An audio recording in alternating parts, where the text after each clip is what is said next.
This world is like a cage, and I don't even think that anybody cares. It's all a show, folks. Let's go.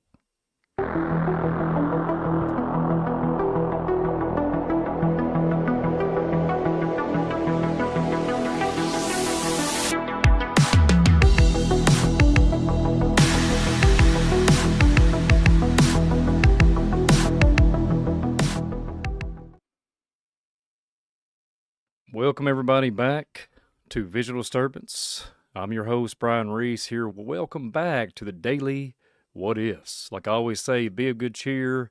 The Daily What Ifs are here. Welcome, everybody, back to the channel. Thank y'all so very much. And let's talk about something real quick before we get into the broadcast today. We're going to be talking about, it's all a show, folks, and there's going to be a lot of what ifs. We're going to be playing some games along the way during this broadcast. So welcome, everybody, back to the live stream. It's been a while since we've been live, and I'm really looking forward to this. But before we do that, I have an announcement.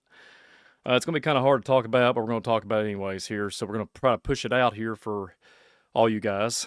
So those of you that have been watching me for a long time, a lot of the folks know my walk, know what's going on with me. I've got a lot of infirmities. It's been a really hard task to push through it and fight and endure, visually speaking. So, and emotionally. And so it's been a heartache. It's been a lot of stress. I would consider myself an endurer, and I always try to do the best I can to get out what I can and have purpose in this world. And that's what this channel is all about. It literally just gives me purpose and gives me the ability to reach tens of thousands of folks, to be able to talk about biblical narratives, talk about giving for spiritual applications, and bringing the light to this crazy insanity of this world. So with that being said, a week or so ago, I had a dentist appointment. I had to have a tooth filled and recalibrated, so to speak.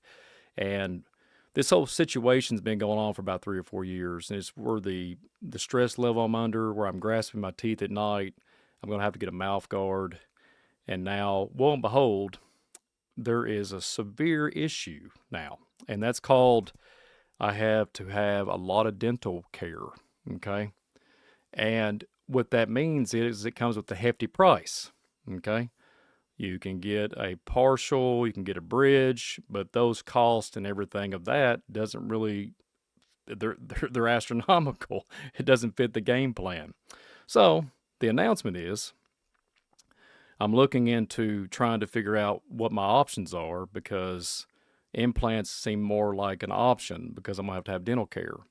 As we speak right now, I'm pushing myself because my jaw is like really locking up and I have stress in my neck and I can't hardly sleep from it in some cases. So this whole dental procedure and everything, we're looking at, like, I'm not kidding you, astronomical bill. It's about to drive me crazy. Like literally $13,000. $13,000. Well, guess what, folks? I'm limited. I don't have a capability of doing that. I have an infection in on one of the teeth that need to be pulled. It could become a problem. It could become a problem. But it's got an infection, needs to be extracted. I extracted one last year, and we knew this was coming because I get a flare up about every 6 months. 6 to 8 months, give or take. Well, I feel very shameful what I'm getting ready to ask from you guys. But the link is in the chat. I would appreciate some support if there is anybody out there, because I don't know where else to turn. I don't know how to fix this, because this visual disturbance, this platform, if I can't speak and my jaw just completely gets so bad off and everything in my teeth, how am I going to be able to do what I'm doing? And this is the only purpose, really, that God has for me, that I've been able to continue on, because hence I have the visual issues, the balance issues, and I can't really do much like I used to when I was broken, the old milkman, I almost said broken down milkman. That's what I am now, but I used to do a lot of things. I used to be a very, let's just say, workaholic. I enjoyed my job. So I'm going to try to throw this in here for about a month, not to aggravate or divert people from the channel. That's not what the intention is whatsoever. There's a need here, and I don't know how to go about it. So my PayPal is in the description, and my coffee page is there in the chat. So if you give, I really would appreciate it. and it means a lot from the bottom of my heart if you all would donate. I know times are rough. I know it's psycho out there. This is not a con. This is not a scam. All the money that whatever is donated will go straight to fixing this issue. Okay, so thank you all for all that has been here since the beginning, and I don't want to divert you all from the channel from me just begging people for money, because I'm not a beggar. I'm not a type of man that begs for money. I don't like to have shame upon me, you know. So there's the announcement. I'm having a hard time at speaking. It's very hard. So on top of all the other stuff, here this teeth issue is really dragging me down. So bear with me through this broadcast. But there's the announcement, folks. There's the announcement. So if you could help out, I appreciate it. If you can't, hit that like button, share, and you're just loving the sport and being here and listening to me talk about all these different conspiracies and everything that I can actually articulate. And that's why a lot of times, sometimes I actually do mess up on pronunciation. I can't even talk right now. Almost my pronouncing words. So bear with me.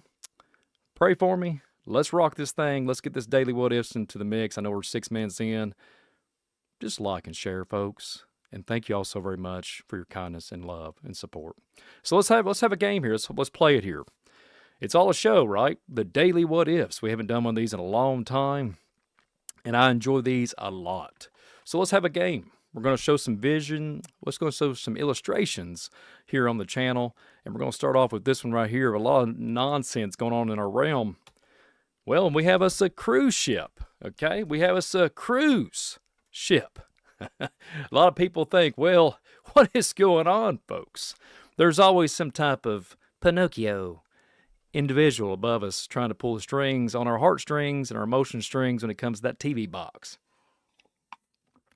So we have this new so-called outbreak getting ready to pop off in our reality. I'm not spreading fear. This is kind of going to have some comedy with some wordplay and some encrypted language here, like I always do on the channel. So we have this cruise ship situation, and I want you guys to remember something so specifically. There's an individual in the chat mentioned JH, Mr. John Hall. We did some shows years ago together, and I talked about a particular thing about Navy. Talked about something to do with the Air Force. Talked about some things about where you just can't go, okay? Somewhere out in the deeps of the ocean where man supposedly is not supposed to go. A couple years ago, there was a 6 million, I think it was 6 million individuals that was literally on a watch list for, brain injuries and cognitive ability, and they served. Well, guess what? It hits home for me. That's why I talked about it. I have a brain injury myself, so hello, welcome out there, all walks of life, and all the people out there that have infirmities and brain injuries, etc. I'm in the camp with you. So I thought it was really bizarre because the study on it was about phenomenon. They was seeing things. They was able to intune. They had, let's just say, a little bit more on the side of DMT, extra DMT. There was so much speculation, so much craziness out there. It was like hard to believe. But when you started doing the research, there's strategic locations, longitude, latitude out in the ocean, where it makes me go, what's that? Why is these individuals flying into these no-flight zones, and all of a sudden they start having and demonstrating some type of infirmity? They have some type of cognitive ability or issue or what have you. So I just had this hunch.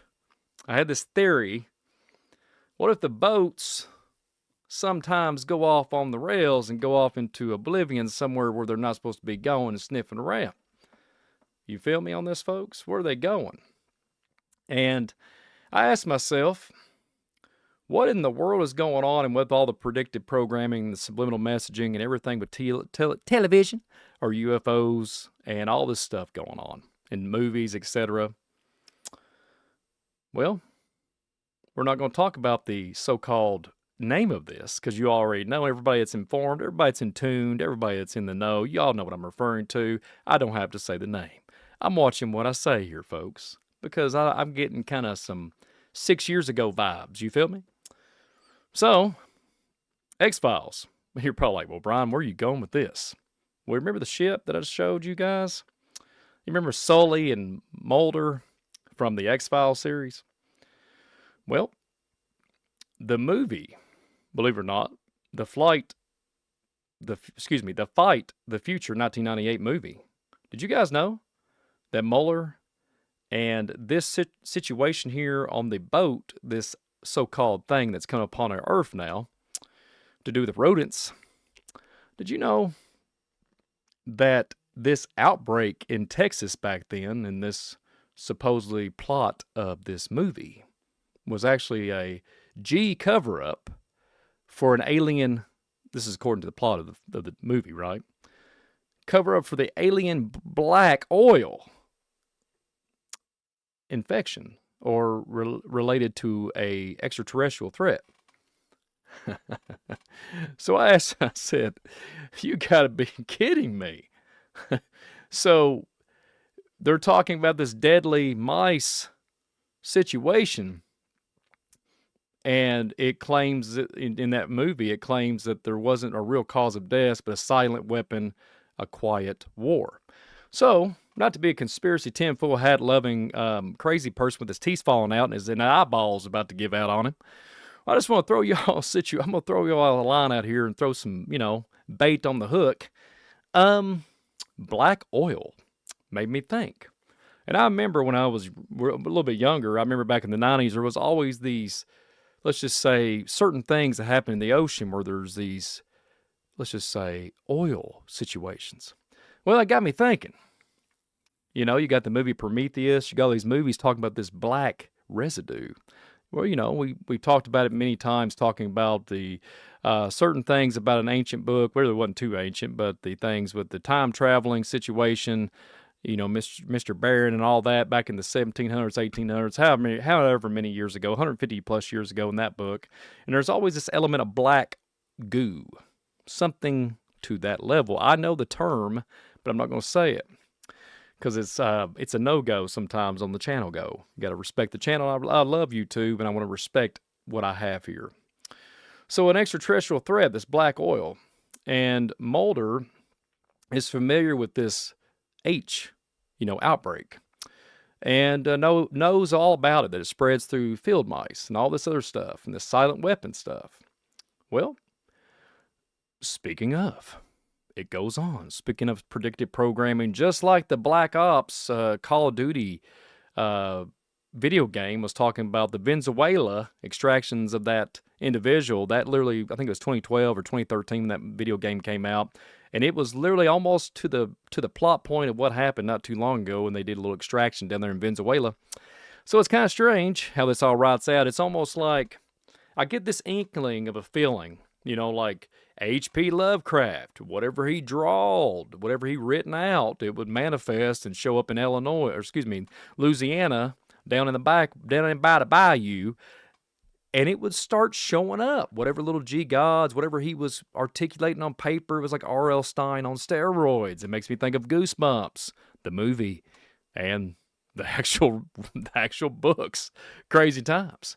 So it almost makes me think there's a spiritual application, a human application. Maybe something goes back to the book of Enoch. But hey, I think it's Enoch 65 or Enoch 69. It talks about the ink and the pen and what mankind wasn't supposed to do. The angel was telling it mankind wasn't supposed to do certain things with ink and pen because his heart was too wicked. Hello. So, did you know, speaking of black oil residue and all kinds of nonsense, did you know in season 7 of the X-Files, and it was episode 12, mind you, in 2000. Imagine that. 26 years ago.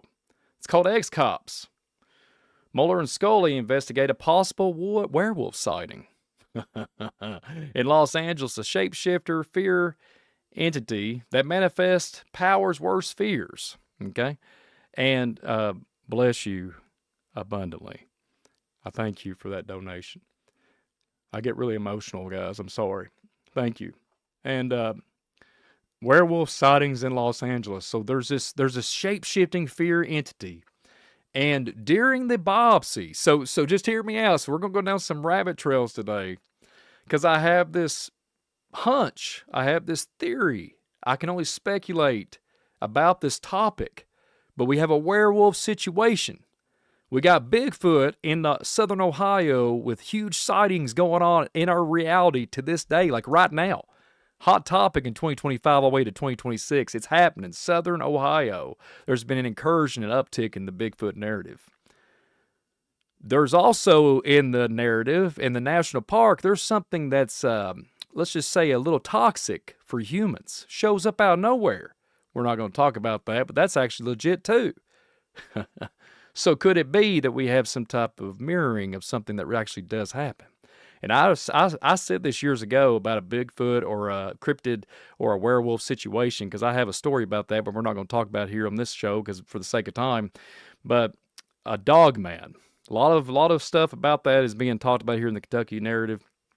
But during the autopsy of this X-Files episode, Scully and Mulder look at this autopsy and they mention, I'm not kidding you, of this werewolf sighting, this shapeshift fear entity, all this. They look and they're talking about the H outbreak with to do with this boat. Let's just use that to play a little fun game because I have to watch what I say. Is passing while reassuring the Colonel Sanders, the coroner's assistant. The assistant's greatest fear becomes contacting it. So the entity Ky takes her out with rapid, dramatic symptoms, nosebleed and collapse, etc. It's like a horror episode of X-Files. So werewolf, dogman, however you want to call it, shapeshifter, skinwalkers, whatever, a shape-shifting individual entity, a fear entity, shows up on this TV series, and actually they reference the H outbreak situation. So I asked myself, black oil, chemical compound, what are we looking at? Interdimensional? But is there something there that is inside their mane, in their hair, in their anatomy? Is there residue of where they come from? Is it some type of interdimensional chemical compound, just like the book that I was talking about, Baron, that time travels? Is there something about something with a black residue that encapsulates somebody and able to do something, and then it's harmful to humans? Maybe I better stop. Maybe I better shut my mouth. But I have looked at spots in Indian mounds and looked at the topography, looked at the information, and when people was going and excavating them back in the 1800s and 1900s, they would get sick. They would collapse. They would get nosebleeds. They would get nausea. They would get diarrhea. They would get upset stomach. They would have problems and even worse, lose their life from digging in Indian mounds. There you go. So I've always alluded that there's some type of radiation component or something to that level. But that black goo stuff, it shows up in antiquity quite a bit. We spoke about this on the channel quite a bit a long time ago, and even in modern time. We talked about the pharaohs of old finding little black goo around in the sarcophagus, just floating around, and the thieves and the raiders was saying it was the blood of the gods. Nanotechnology. But what can I say? I'm just the broken down milkman headed that way. If you see some black oil, I might not stop and say hey on that one. But it's strange, right? So we have similarities to what's going on in our reality. So take it for what it is. Is it real? Is it fake? I don't know. We're going to turn over up on our head and look around and cock our head to the side and cock our head to the left and say, I don't know what's going on really. UFO phenomenon, interdimensional concepts, alter-terrestrial, celestial, extraterrestrial, werewolf sightings, dogmen, Bigfoot, the H thing popping up. So it's kind of interesting. We can tie back the oceans, which they are so adamant now. We have 12 bases under the ground. We have the Aqua Life. We got the Aquaman with his spears and his scepters and his Aqua Life looking type of marine kingdom coming up upon the land, welcoming in the Thoth and the alien narrative.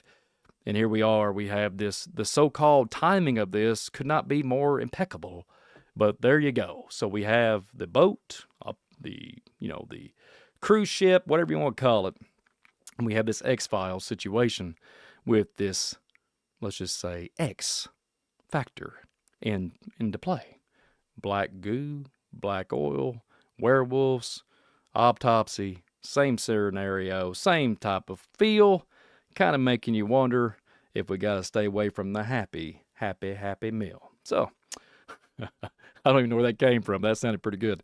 But the X-Files and the connection with this was just so bizarro to me. It had me, folks. It had me.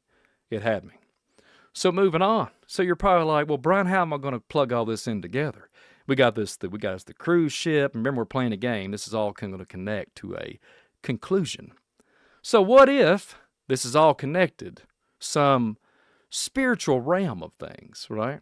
Technology going to and fro.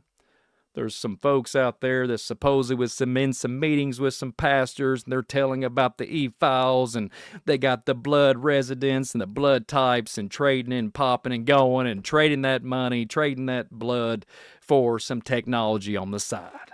So I'm just going to say here, I'm not speculating or throwing anything into the mix as far as what's happening, but these data centers keep popping up in our society. You'll have to forgive me. I'm trying my best to fight through this with a good sense of humor. My jaw might fall off. If my jaw falls off and I grow another one here, y'all just had a visual disturbance. And don't worry about what I said at the beginning of the program. If I grow double rows of teeth and everything, the Nephilim came and got me. I'm sorry I shouldn't have said that, but that's kind of where I'm at with my sense of humor right now. So, data centers. A lot of people don't know what's happening. There's like all this scare, fear tactics. Everything's going on in their societal breakdown with their economical situation. Total domination. Well, here we go. We got data centers popping off. And the nearly 50,000 people in Nevada at the Lake Tahoe area have been told that their utility will stop providing power to them because it's redirecting the power to the data centers. I looked a little bit up this. They said that it was not, they sometimes do this periodically throughout the years. They switch different systems, but it is happening. But I'm praying that from what I'm hearing, they're going to find another way to keep the humans up and running. So this NV Energy, the Nevada utility that has supplied most of Tahoe's electricity for decades, says that the next year it will stop servicing homes in the area, instead directing electricity to the growing demand from Nevada data centers. Northern Nevada is one of the fastest growing data centers corridors in the country. So yeah, welcome to the insane asylum there. But if you look down here, Rears added the context here that this doesn't mean that the power is shutting off. According to Mr. Eric Schwa-Warsrock, president of Liberty Utilities in Lake Tahoe, energy companies, utilities, large customers change energy supply frequently. So, here we are. So, when I think about the data centers and what's happening, big shout out to the Kentucky folks out there, because we're going to be talking about just a little bit.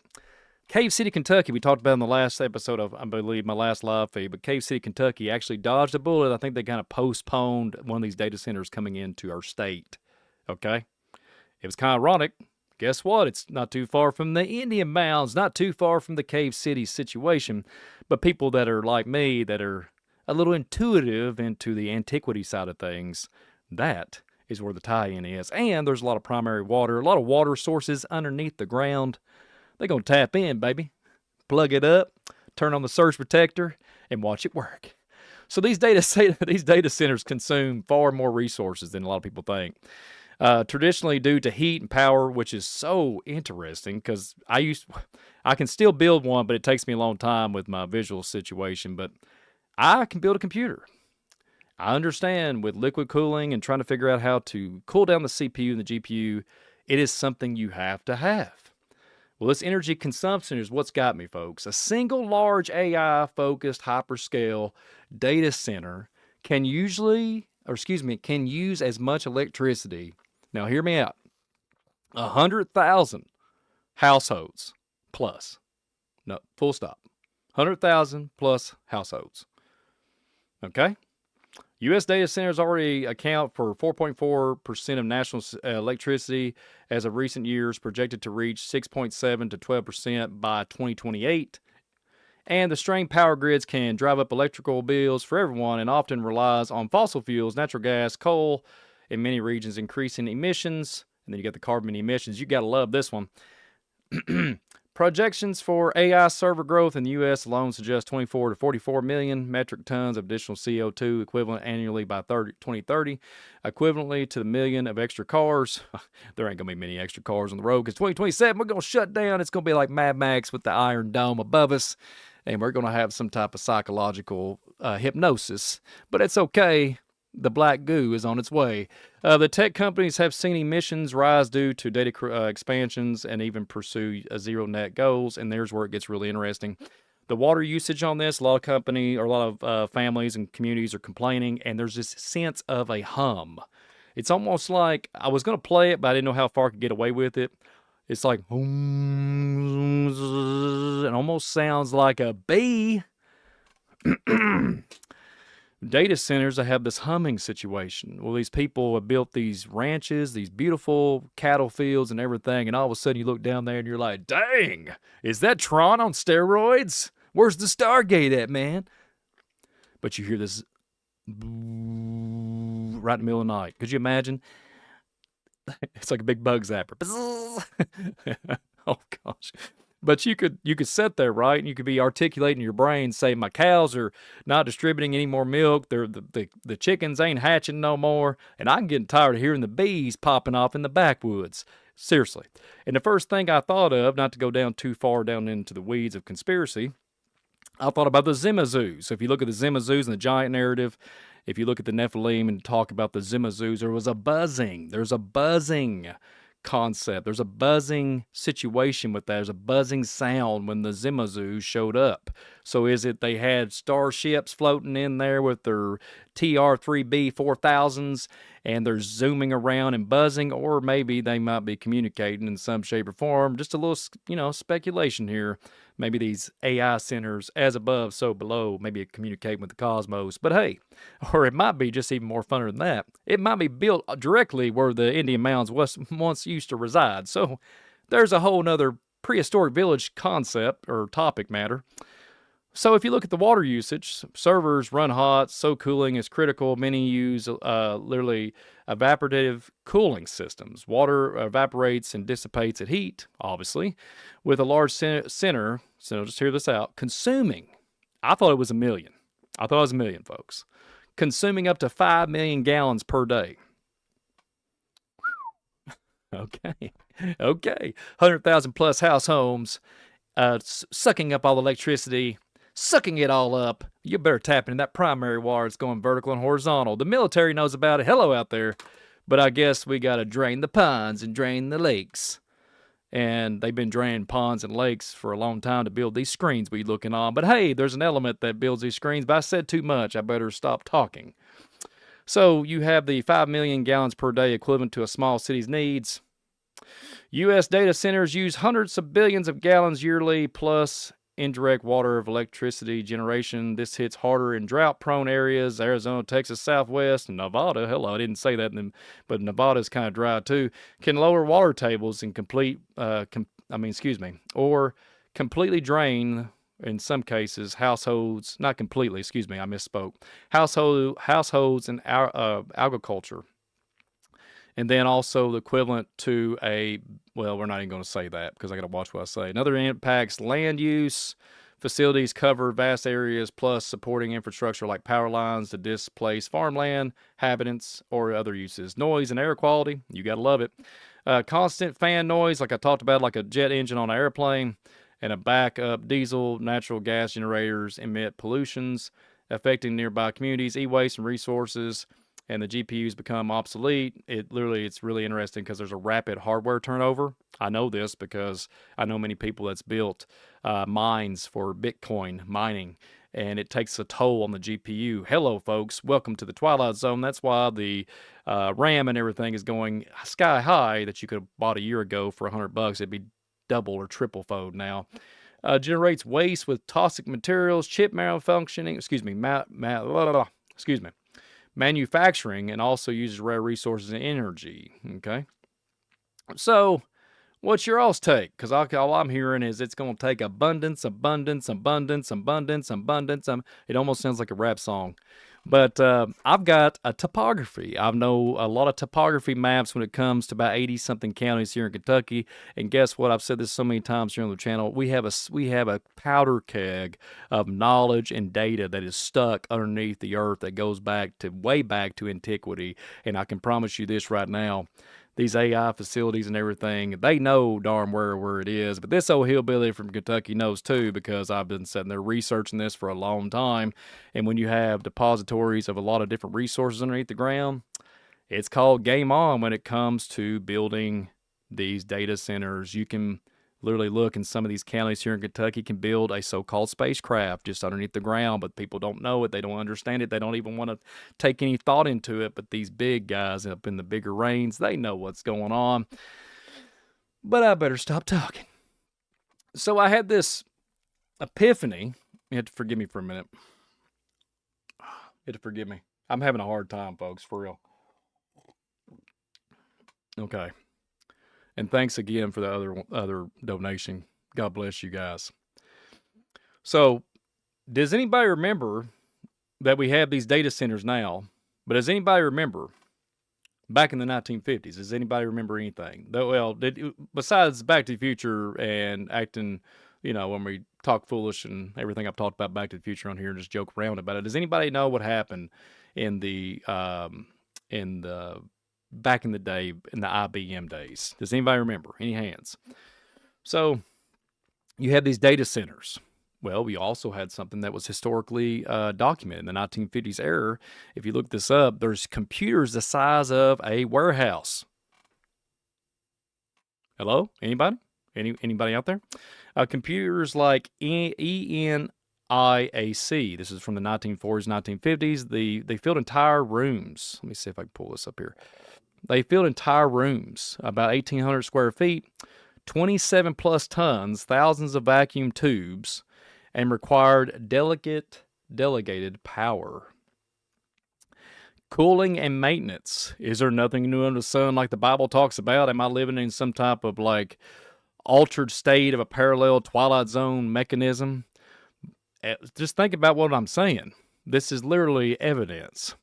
So by the 1950s and 60s, mainframes occupied specialized computer rooms with raised floors, heavy powered systems, and air conditioning. Okay, once we got the same setup just like we do with the AI data centers. Heavy power systems and air conditioning. There weren't personal devices. They were giant centralized machines for, let's just say, agencies, universities, and big organizations. Okay, I had to skip one. One of them it says a G. Let's just say that governance. And then if you look at today with the modern AI facilities, they're essentially supersized variations of this concept, okay? But scaled up dramatically and packed with dense high-power hardware like GPUs and TPUs instead of vacuum tubes. A single hyperscale AI data center can scan hundreds of thousands to millions of square feet with campuses reaching city block or larger sizes. They house racks of servers running massive parallel computing for training models. Powering and cooling needs echo the old days. Think about that. AI clusters can draw tens to hundreds of megawatts. Some plans for gigawatts, requiring advanced, often liquid cooling, massive electrical infrastructure, and sometimes delegated power plants. A single modern rack might consume to 40 to 100 kilowatts versus much lower in traditional setups. And then you have to ask, why is there similarities? Why are we looking at it? It's the same thing. There's nothing new. The similarities on it both involve huge physical footprints, warehouses full of computing gear, enormous energy cooling requirements, and centralized infrastructure. Early mainframes were precursors to data centers. AI is pushing them back toward monolithic. I mean, no joke. Power-hungry beast. And you know where I got that from? That little quote? That literally came from AI. That last quote came from that. Monolithic. What? Powered-hungry beast. What are we living at? And then differences, density and performance are vastly higher today. One modern GPU rack outperforms entire 1950s room by orders of magnitude. Yeah. So minimization of transistors chips allowing this density by AI workloads reversed the minimization trend at the facility level. We also have networking, visualization, and cloud distribution in early systems that are lacked. Okay, so we got tinfoil hat folks out there that and I think somebody just subscribed. I think that's what it was. And bless you, Jules. Just Jules again. Bless you. That got my attention with that little jingle. I don't hear that much on the channel. So we have the comparisons to the 1950s all the way up to 2026, and we got different club. Okay, got a different club, but there's nothing new. And let's just have fun here. They did not just do that from the 1950s because we had a really big shift in, let's just say, technology from the 1940s all the way to 1960s. And I'll just have to say it, that's the type of time frame that I have in my laser-like what's left in my vision, whereas a breakaway civilization. So now we have possibly the same thing that goes back to antiquity, and these strategic sites are locked in. These strategic sites are the same as the ancient days. There's nothing new. This is the same principle, the same reality check, the same ley line. And these people that own all these facilities know exactly what they're doing because they're getting minerals and energy sources and they're collecting data from the ground and from above. What do you want to bet? And it's all tied to the aether, however you want to connect the black goo, black oil residue. Yes, yes, and yes. So, there you go. A comedy show, right? The data centers are out of control. Or are they? So, here we go again. I have to think about what I'm looking at here. I've been mentioning this so many times here on the channel because it's so relevant. It's so relevant to what we're looking at today with aliens and UFOs and the fallen angel knowledge and every type of surreal thing that's underneath the sun. And, you know, it's astonishing to me that we're living in some type of like bizarro reality. But speaking of TV shows and movies, this is becoming a hot topic here at Visual Disturbance. We've talked about this a lot.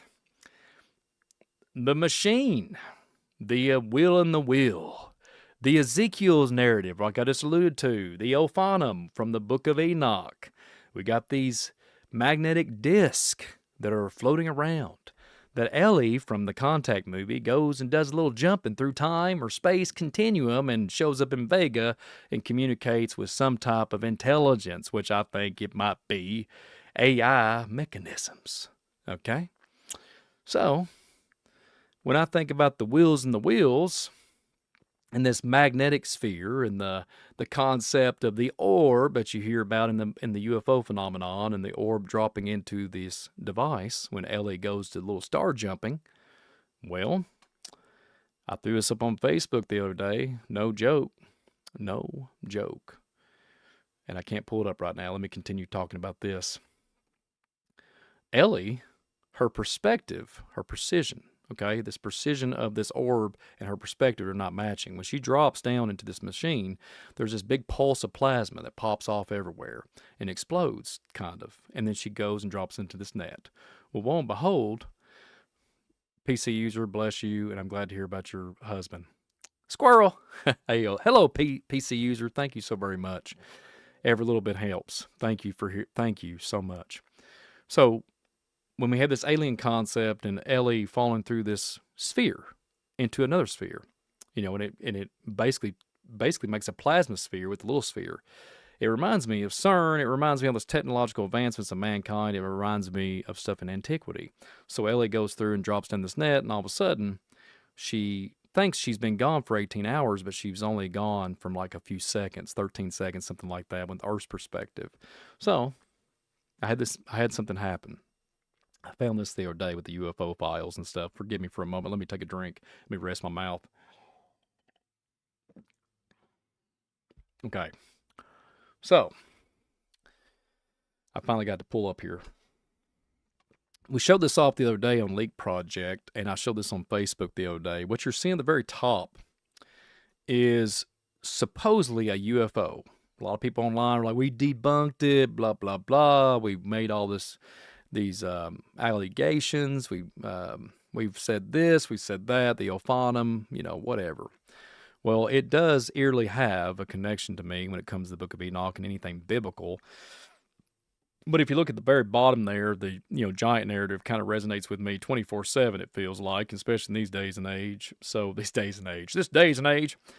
The Shamash, what you're seeing there circled on the bottom picture, you have this entity, this giant, and these got the little people that are shamashing it together, and there's this 8-pointed star situation. Well, I pointed out on this screenshot of this video from the UFO video files 1, 2, 3, 4, 5, 6, 7, 8. So there's 8 points of light, 8 points of reference. Well, if you go down here to the Shamash from Mesopotamia, you have 1, 2, 3, 4, 5, 6, 7, 8. So you have the same situation. Are we looking at something here that is so in your face when you think about this white plasma string that goes around and spraying out the back of the tailpipe of this Ophanum UFO file, whatever? It is building a little tactical design of a spray, make you go cray-cray up in the airwaves, right? So is it something like these little depictions of these little men and this giant of old, this godlike creature that's an Anunnaki? Is the 8-pointed star, there's something here to do with encapsulating it or enchaining it because there's this rope? Or is it just something totally out of the ordinary, maybe just something that I need to just be quiet on? Is there something here? Is there? Well, when you think about the Shamash, you think about the 8-pointed connection, you think about this phenomenon going on in reality, this zigzagging, floating situation resembling something to back in the antiquity days, the Babylonian days. Mind you, that was 3,000 years plus ago, and you have these tablets that are depicting a star that's radiating some type of divine light or celestial order or an ancient astronaut, okay? Extraterrestrial tech or vehicle, like the UFO file with the Ophanum, right? And then when I seen this contact, I think Ophanum, right? A dummy down version of an Ophanum from a human perspective. And then you have Raytheon, whoever the heck it is, with these companies that are making this technology, or they're not even involved in it. This is fallen angel knowledge or angelic knowledge, and this is what we're dealing with. Well, mind you, the other day I was doing a show, and one second here, folks, 1 second. Forgive me 1 second.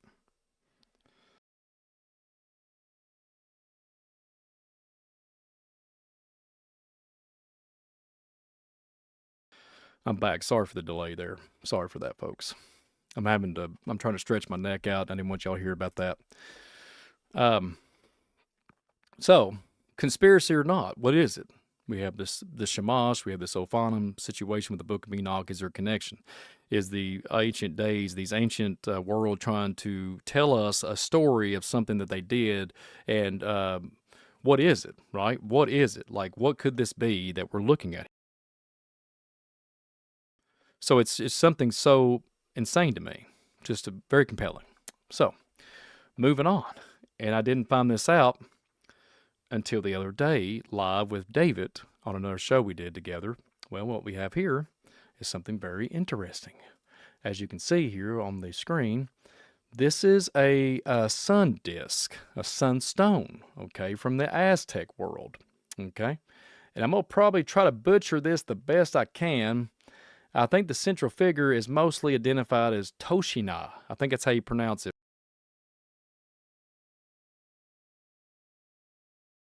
Tonisia, Aztec sun god, okay? So what I want to point out here, it appears inside this glyph for movement, symbolizing the current 5th sun era, which the Aztecs believed would end the earthquakes. Okay, you got this entity in the middle looking like a tongue sticking out, clawed hands holding human hearts, reflecting of sacrifices, keeping the sun moving.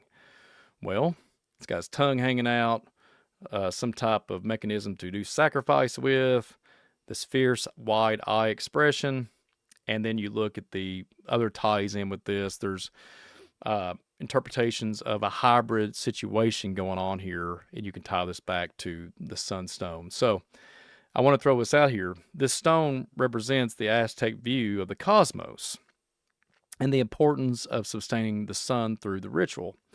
It's one of the most iconic surviving pre-Columbian artifacts. If you asked about a specific Mayan artifact or something else, I was thinking about this when I was looking at this Mayan artifact. Like, there's specifically something here that is way beyond our pay grade. But if you can see, you have, well, that's the bad. I shouldn't have showed that yet. That messed up. 1, 2, 3, 4, 5, 6, 7, 8. You have 8 points, just like the Shamash from back in when we look into Mesopotamia. So we have 8 points of reference, 8 points with the Ophanum that they're speculating is a UFO. Why is there 8 points? And then why is there an individual with the tongue hanging out? I'm not putting down any shape or form on the Aztecan culture, any descendants. I am not knocking off on whatsoever. But I have to ask a question. Are we looking at this the wrong way? Are we looking at something here that we're forgetting or seeing? What is it? And what are we looking at? I mean, are we looking at technology that was used back in antiquity days? 8 points of light, got something in the middle focal point. We have an entity, or could it be an Aztec himself creating some type of vortex, creating some type of portal, just like from the movie Contact or this UFO footage? What do you think? Comment below, comment in the chat. Something to think about. Something to think about. So, when you think about megalithic structures, all this stuff going on in our society, everything happening, and you think about this particular character, before we move on, one moment.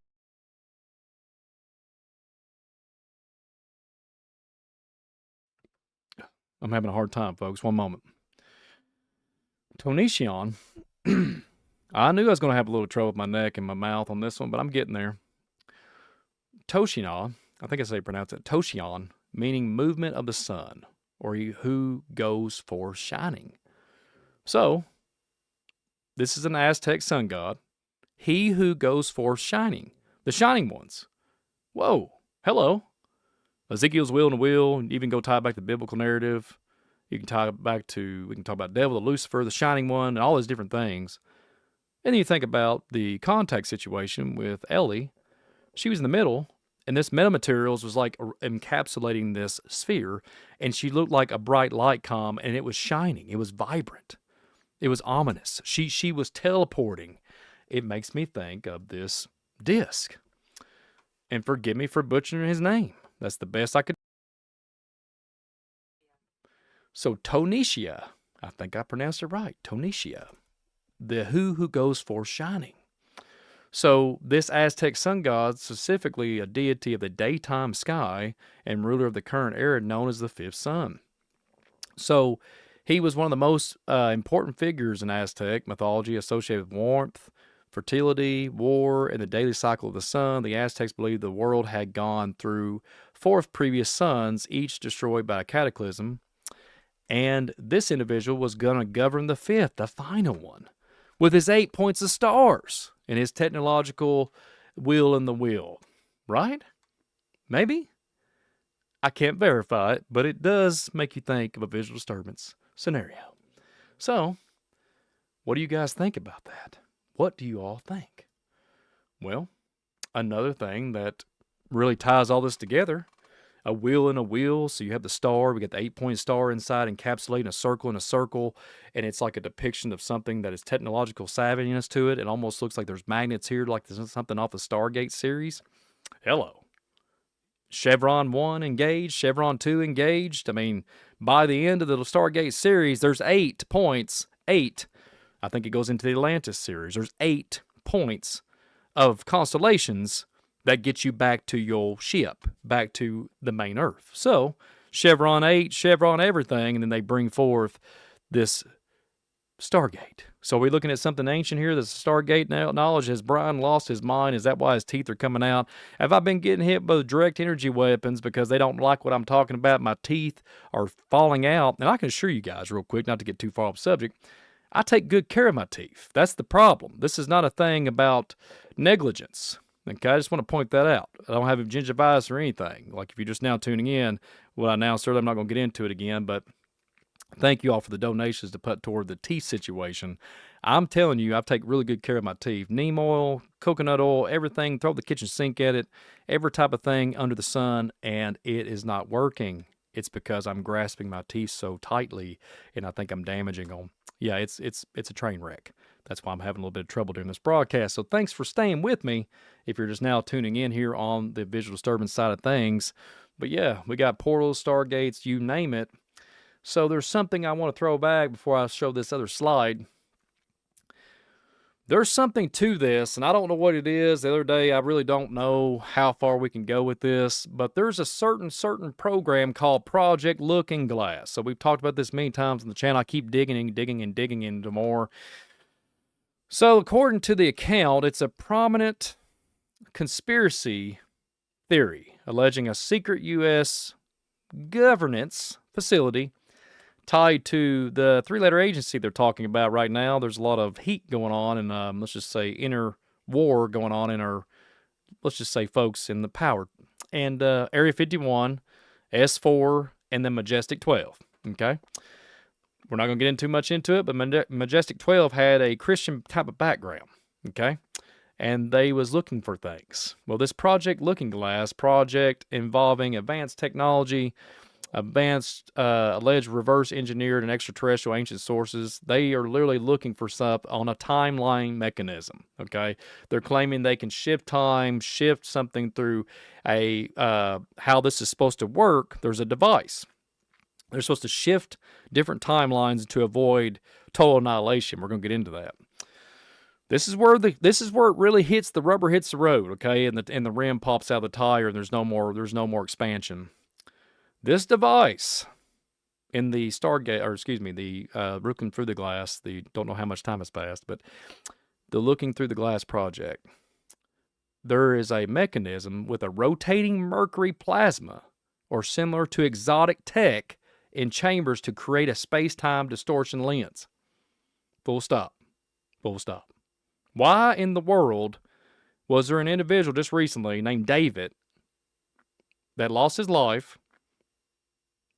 Was a genius, okay? And he was somewhat, shape, or form tied to exotic tech. A director, mind you, of a company. I'm just throwing it out there. Got to take it with a grain of salt.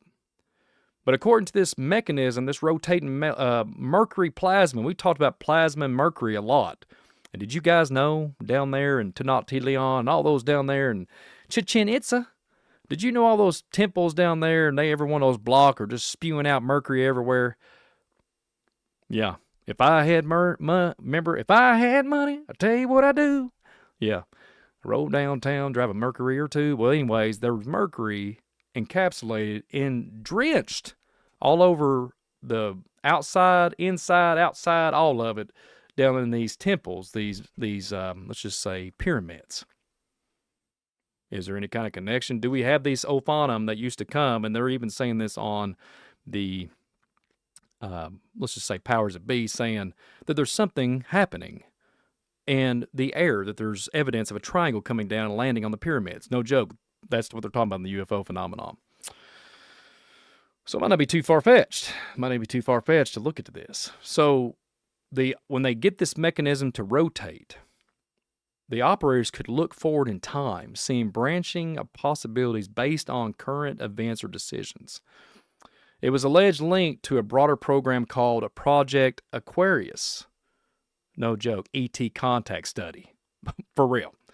A Stargate-like portal. Yeah. And the major narrative of this situation, timelines viewed through it, converged on a catastrophic event relating back to, guess what? The Mayans, talking about December 21st, 2012, and tying in the Mayan calendar. The end of the world hype, right? Some versions claim that this convergence was averted or altered, explain why we're here, and everything still feels off. Does everything feel off to you guys? And then that's where they claim that the Mandela and acceleration of time started presenting itself. I can tell you right now, it ain't nothing to do with age, but I can tell you guys one thing. Time is escalating. So I have this thing. Let's go back before we get too far into the last slide. Project Looking Glass. We got the, let's have fun. We're playing a game. We got the ship floating around, probably where it don't need to be going. We got X-Files. We got data centers. We got ancient technology from the 1950s. Hint, hint. We got the contact situation going on here in the film. We got the Shamash. We got this old sunstone tablet. All of this good stuff. And where are we headed? We got everything under the sun thrown at us, and upside down where we go. And we've got something that is at play when it comes to advanced exotic tech that is changing the dynamic of our society and our reality. We have data centers harnessing and ciphering resources, folks. They are turning off electricity for some shape or form or reason to the humans. Is the humans to the AI, or is the humans a problem? We will see. We will see. So I want to throw something out here. I made an AI image. No joke. I'm getting ready to show you something. I asked Grok to make me an image about looking through the glass and the time with humans, because we're going to talk about what this happened, what this whole plot point of looking through the glass is supposedly supposed to be. And these mysterious people disappearing and all this stuff. What is it? We got China, we got everybody going to and fro and missing. We got scientists missing. We got something happening. So I threw this prompt in with Grok and I said, make me something to do with this certain term, P45, I'm going to say it like that, and P52 related to looking through the glass. Watch this. Boom. This is supposedly what it was articulating, and I worded it just like that. So, I like how somebody in the chat said Merkaba. We talked about the Merkaba when we was comparing the Wizard of Oz, and little Dorothy was driving this, let's just say the Toto was the watcher, and this, her house was the, let's just go ahead and say it, the Merkaba, like the craft that literally twisted with the whirlwind and showed up in the Oz. Little yellow brick road style. There you go. So let's get into the fun part. So this rendered this. This is supposedly what we're supposed to look like. Hint, hint, it almost looks like the movie Alien, a little bit less elongated. It almost looks like what we kind of hinted earlier about the Mesopotamian folks, the antiquity, if you even look into the Egyptian stance. My goodness. Lord have mercy, help us. And guess what it says about this situation? The P45s and P52s, they're referred to alleged future humans, okay? You hear this all the time about time travel mechanisms, the grays, every type of thing under the sun. They're trying to relate to us in a way to make sure we don't mess up, okay? That's what I keep hearing in this UFO phenomenon. That's what I keep hearing from the main honchos trying to push this out. So, they're claiming that there's these different timelines classified by how far ahead that they come from, and there's these X amount of years, and they're often described as ultra-terrestrials. Ultra-terrestrials keeps coming up. Ultra-terrestrials keeps coming up in the people in the know. Mrs. Luna has mentioned this name. So, ultra-terrestrials, post-catastrophic event, descendants of humanity who travel back in time. This ties directly into this individual named Dane Crane, if that's the name he goes by. There's two different names. I think it's called, I'm trying to remember, there's another term too. I think it's Birches or Birch. I don't have it in front of me, but Birches, not Birches. Birches is the other guy, but this is I think I'm trying to remember how to spell it in my mind. I can't type it in real quick to figure it out, but Birches, I think it's Birches' story about Project Looking Glass. Well, he was at the front of this. His name was Dan, I think. So, forgive me that I didn't have that properly pronounced there. So, we have all this tie-in. So, the P45s are supposed to have this present 45,000 years called the rogues or the vigilants. They're these individuals, these raiders or whoever associated with the gray aliens, short, big-eyed, large black eyes. They supposedly come from the disregarded, degraded future where a major cataclysm happens. War, environmental collapse, forced survivals underground leading to genetic issues. Their agenda is self-serving. They want to supposedly they let this happen to justify their existence history because they get to no longer repopulate according to the point of it, linked to this whole thing about abductions and genetic studies, breeding programs, and some variants are insectoid or damaged. Hello, mantis people. Hello, crazy times when it comes to the groundbreaking. The glue comes off at our society, what the Mr. Tim is talking about in the UFO reality. Something is going to happen, folks. They don't just ride on over there in the Western culture, right there in the western part of the United States, and draw on rock and start depicting mantis people and aliens, okay? Something's going to happen. Something's getting ready to come out from under the earth or come from above. So we can tie this all in because you hear this term. I just seen Mr. Charles over there throw his little sector around, and there will be the digital, you know that, I can't say it. And everybody's like, oh my gosh, it's over. Life is over. Well, I think that we're tying all this together, Mark of the Beast technology, all these different things, all this speculation about it. It's going to drive us crazy if we keep doing this. That's one thing. It's going to cause our teeth to fall out of our head like me, for real. So we have all this stuff building up. We got elongated skulls on the imagery here, elongated skulls back in Egypt times, elongated skulls in Peru. We got all these tie-ins. So these 52s, these other people from a further future branch, also graze J-rods, but often portrayed more artistic or empathetic, okay? Altruistic, and trying to prevent a migrate of this cataclysm to help humanity along the way. And Mr. Dan claimed to personally have contact with these P-52 J-rods named, it's hard to say, Chila Allah, or similar to a S4, communicating telepathically while studying a neural pathway degenerative condition for their timeline. No joke. And there's also tie-ins with the P-52s, the Orions, the Nordics, the taller, more human-looking spiritual group in the same era of the left, post-cataclysm space-time continuum, allegedly more benevolent, involved in treaties. Quote, Eisenhower, 1950s. Kind of interesting. 1950s, you got data centers, low-tech data centers with advanced their warehouses. 1950s. 1950s, Eisenhower, 1950s breeding programs, 2026 breeding programs. I mean, my God, where else are we going to have to be at? So, and sometimes there's this one that I'm very, very new to, says sometimes there's P-47s appear in a newer version. There's this new, it's called viral version, slight timeline variations. So, according to the account, looking through the glass has 3 different variations of times now, and we don't know if we got Marty McFly or the Doc Brown, the DeLorean. We don't know where we're coming or going, and it's all psychological warfare. What is it? So you have to think, are we getting ready to be annihilated by the solar flash? Because that's what they said whenever Mr. Charles, that's the heir to the throne, he goes, everybody's like, oh my gosh, this is part of the solar flash. Oh my gosh, it's the solar flash.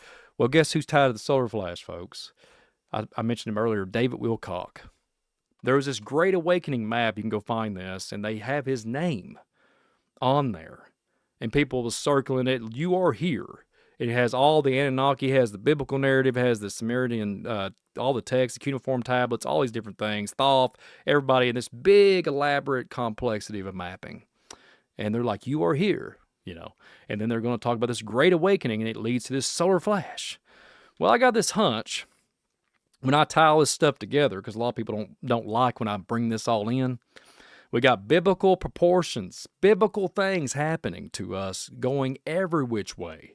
Okay, if you're a biblical follower and you follow that, and all kind, I'm just going to throw this out here. All through antiquity, in the religious concept, let's just go there. The religious category. All throughout the historical documentation of all these civilizations are all talking about probably exactly what I've been hitting on these key points today. Something coming from the sky, something coming from the ground. And like I said at the beginning, I don't even think that anybody cares, right? So we're harnessing stuff that we don't understand, or do we? So do people know that these strategic locations are direct communications, and they're using AI and quantum entanglement, quantum fusion, quantum computing to pull all this together and use these centers to build a bridge, a star bridge, a rainbow bridge. You might as well call it that. And that's probably what they'll come up with. And by 2060, there'll be some kind of 3-letter agency document talking about a rainbow bridge. Oh, I'm sorry, the Philadelphia experiment. And we're going to talk about that. The Philadelphia experiment screams everything to me when I'm hearing this stuff that goes on in the ocean airwaves. And when I look at this and I think about the Philadelphia experiment, and I think about the whole deal and the whole story about these men being fused into this boat and skipping through time and skipping across the water to get to their enemy, I ask myself, did they stop? And you know they didn't. They just changed it and relabeled the name to something else called Project Rainbow, I'm pretty sure. So off to Project Rainbow you go. And this is what I'm saying. So all this tied together, all scripted, all coordinated, all predetermined, and I have to go to this. What if we have met the singularity reality? What if the singularity has happened? Now just hold on. And all these tie-ins are directly tied back to antiquity. So just hear me out. I have said this years ago. Anything with a technological value to it, with a chip, with anything that was, let's just say, biologically tampered with, technologically, okay? Because a lot of people don't even know what technology is. It's foreign to us. So I thought about fallen angels coming down and made with the daughters of men. I thought about the Watchers setting up shop in Mount Hermon. They taught man all these things, right? They taught man all this stuff. So what if these computers can directly communicate in some shape or form when they're active with the past? Now, just hear me out. If they're around, I'm talking about something that existed even back 3,000 years ago, like Mesopotamian, or even we can go back 10,000 years ago and look at the Nephilim and what have you. What if there's something still in the ground that has communications that came from this type of technology, that we are just kind of getting used to it now? And Aleister Crowley, and all these guys was communicating with these entities, these beings, and bringing forth with sorcery and witchcraft and divination. And what if these things are all interconnected somehow, and it doesn't look like time to us, but to them, these entities or whatever, they're just hiding out. They're waiting. They're in the granite. They're in the obelisk. They're like Billy Carson. He says that the Osiris is an ancient AI. I've heard everything under the sun here, folks. So what if the chips and everything are intertwining and interconnecting some shape or form? And like I said, the Bible says all the time, there's nothing new under the sun. A lot of people get upset when I mention incorporate biblical stuff into my channel. And I'm just going to say this real quick. I always say this. We welcome all walks of life to this channel. All walks of life. I don't discriminate. I don't hate. I love everybody, all humanity. That's what it's all about, because if you look at what I'm talking to you about today, we got us a new enemy, and it's old and ancient, and we can't be sitting here fighting and debating and arguing, because on a fleshly level, on a level of humanity, just on the, looking to your neighbor to the left and right, we got us a problem here, because this stuff is going to disrupt what humanity is. I'm just going to be straight up. So, at the Mayans, the Aztec, you can go to Tenochtitlan, we can go to Göbekli Tepe for all I care. What if this all is embedded on a nano scale? And like I mentioned at the beginning of the program, they found black oil in those sarcophaguses and said it's the blood of the gods. And I even looked, and I seen an old document in that time in 2015. They said they did a test on it. They took a sample. Voila, it looked exactly like the nanotechnology that we have today. So, what if it's all interconnected in the realm of that existence, and these things awaken and they communicate, and this is what this is going to do? Come on now. Come on. We got to be wise as serpents and harmless as doves. And I'm just thinking, on a ley line level, and you're building these facilities. You know the topography, you know the ins and outs. You know what the Mazzaroth is. You know what the constellations are coming and going. They don't have listen, anybody with any kind of common knowledge. If you go to Giza and you see that the Orion is matching strategically up there with at the pyramids of Giza, let me tell you something right now. This is exactly what we're doing right here, and I bet you we could pinpoint it and figure it out if we really put our heads together.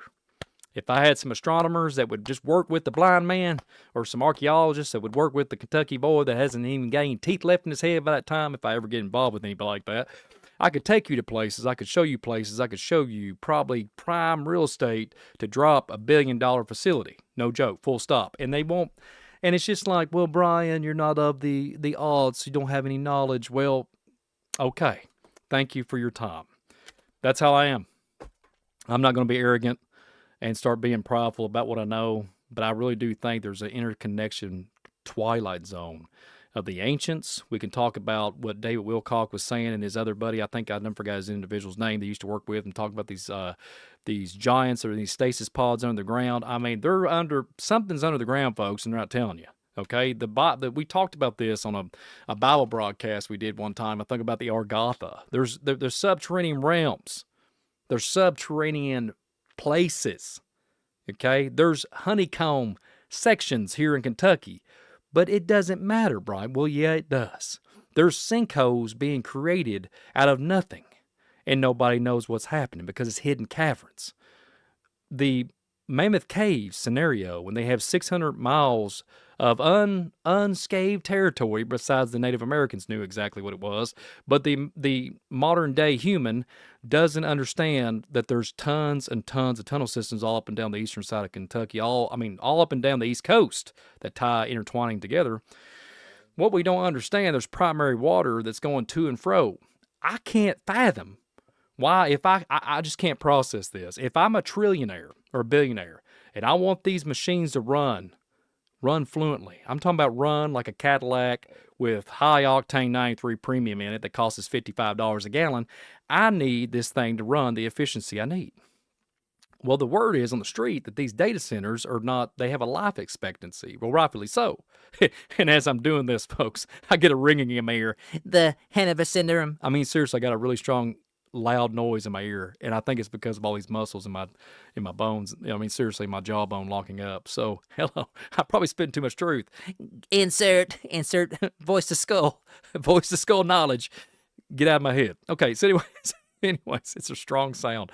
So, what I'm saying is these data centers, and if there's something that they're harnessing and bringing forth and they need something so strong to make it cool, why are they ciphering out of our water systems? Like I'm just talked about at the beginning of the program. Why are you taking them down to lower levels? Primary water, there's documents that there's military individuals that know if they don't go underneath there with the safety gear on, your ear lobes, your ear drum is going to erupt, and you're going to have a problem. Your eyeballs, you're going to start having nosebleeds. Imagine that. Maybe there's some black oil down there too. There, everybody thought that. They's like, hint, petroleum. Anyways, fossil fuels from the Jurassic Park make-believe world that we used to have a bunch of giants that roamed the earth, but not the Jurassic Park scenario with the prehistoric reptiles. But anyway, I'm not even going to go there. Dinosaurs didn't come around until the 1800s, but it used to be dragons. But ching. Anyways, maybe that ancient oil has something to do with it. But anyway, the Pirates of the Dark Water cartoon. Squirrel. So this data center, and you tapping into this primary water, that's what you need to do. But here's the point. I bet you it's not the type of water they need. And let me explain this, because we went really longer than I thought we was going to do. So, if you have primary water, and in my neck of the woods, I used to have a neighbor. I ask questions, okay? I ask questions.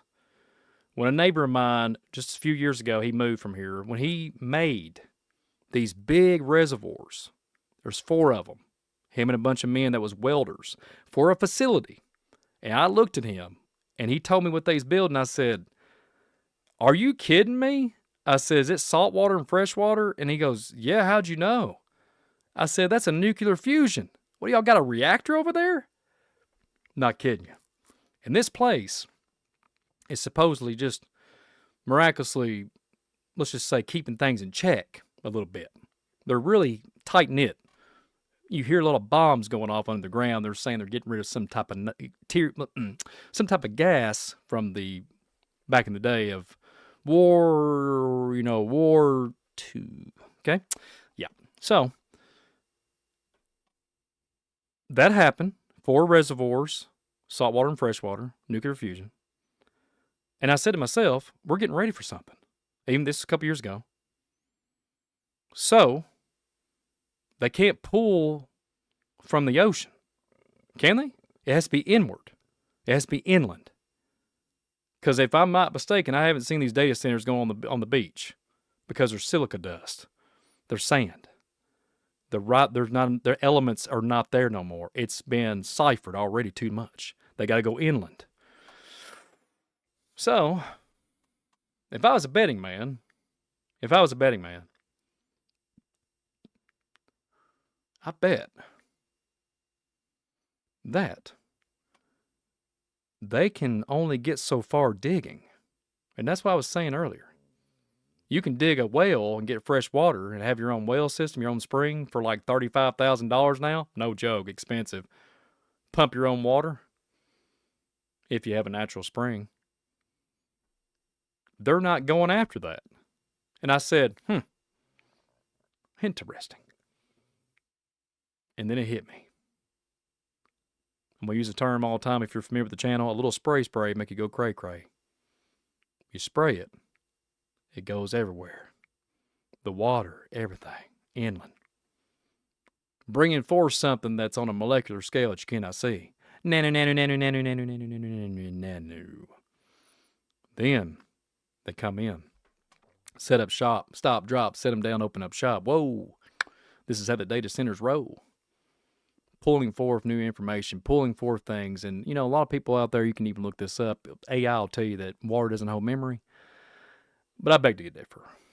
And I think what we have here is something more nefarious than what you are privy to. We don't know. We can't see. But that old devil or whatever is watching me, right? It's crazy times. I got to watch what I say. But what do you guys think? What if, whatever I just said, no, I'm just kidding. What if everything I just said comes to play? What if there is some type of element? Or if it's just a bunch of conspiracy? And Brian, and I know it's for entertainment purposes, only got to mention that. Thank you so very much, everybody out there. But with the speculation in a tinfoil hat, conspiracy, tinfoil hat loving individual that loves God of everything, that God created all this, you got to ask yourself, what is it? And why? I don't have a slide for this. Why are people jumping on the bandwagon with these bunkers?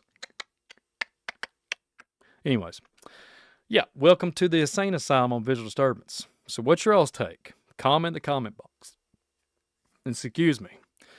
And like I said at the beginning of the program, before I get off here, I'm going to give a few shout-outs. I have a severe need. At the beginning of the program, I'm going to mention this a few times this month.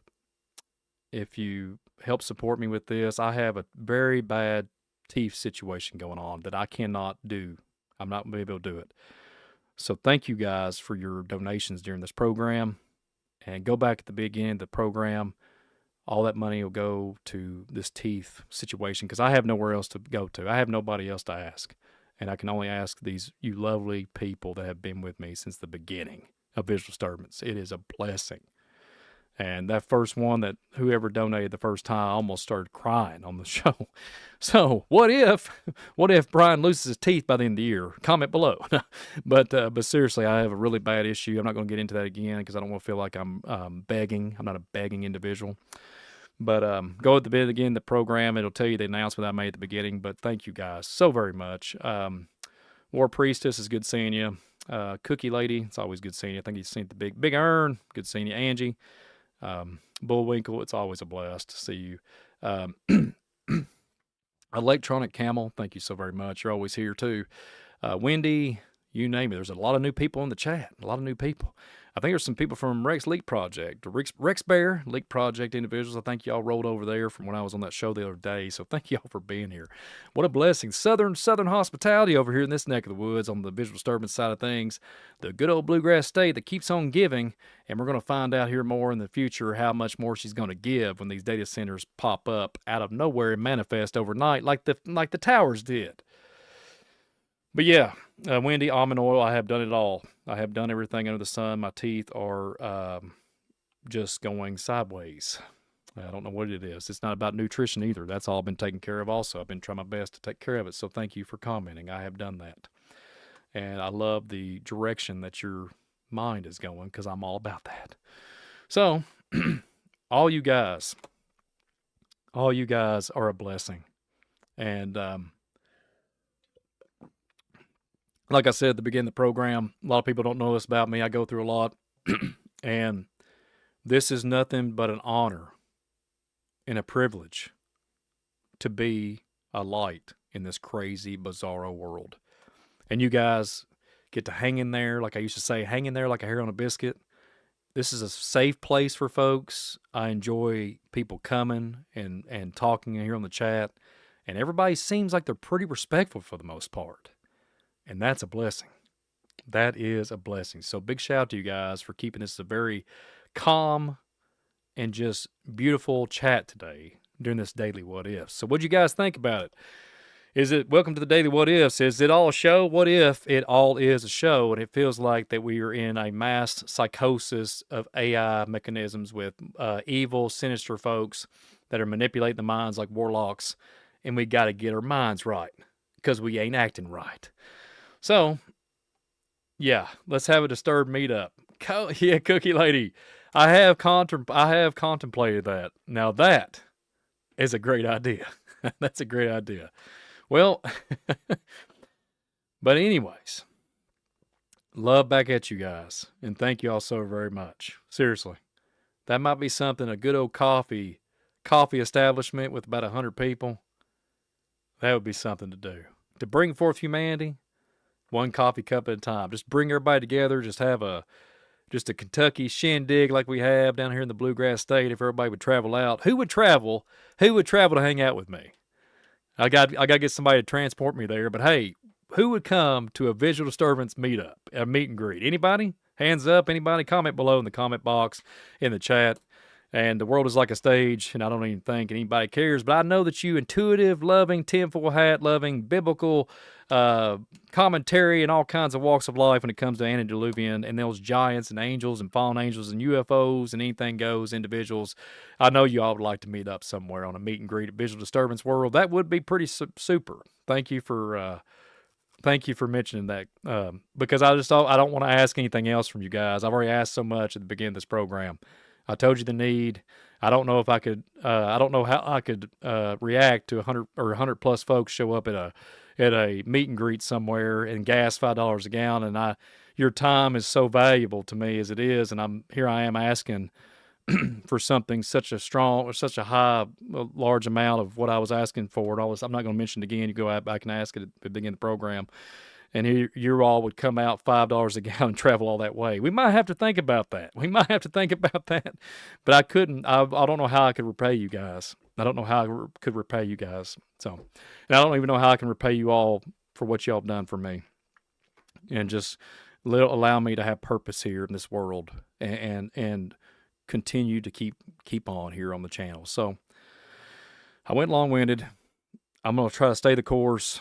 I've had some hard days. I really have. I've had some hard days. And I'm going to try to keep fighting through it, enduring to the end like we always say we're going to do on the channel.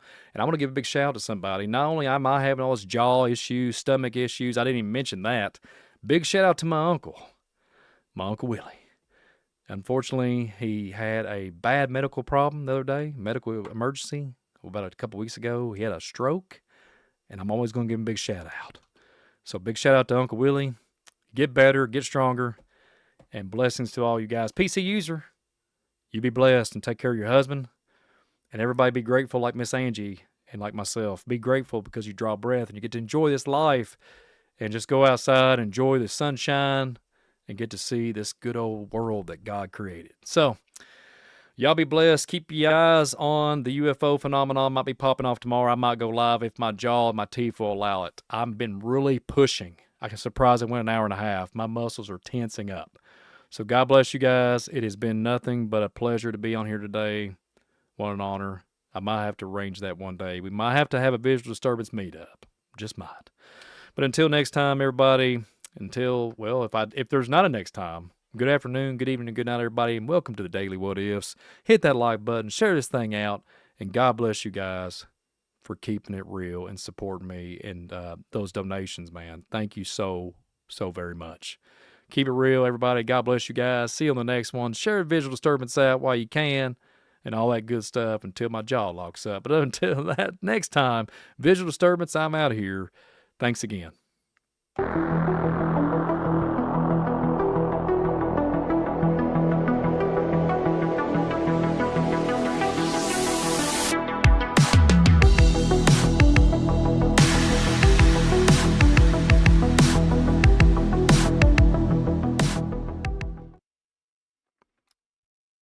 Sherry Jackson, I seen what you did. Thank you. Seriously, thank you.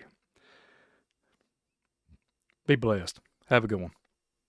Welcome to the channel, everybody. Thank you, Cheryl, Jackson. Forgive me for butchering it. Thank you. Bless you. Be blessed. Thanks, y'all, for the continued prayers. See you on the next one.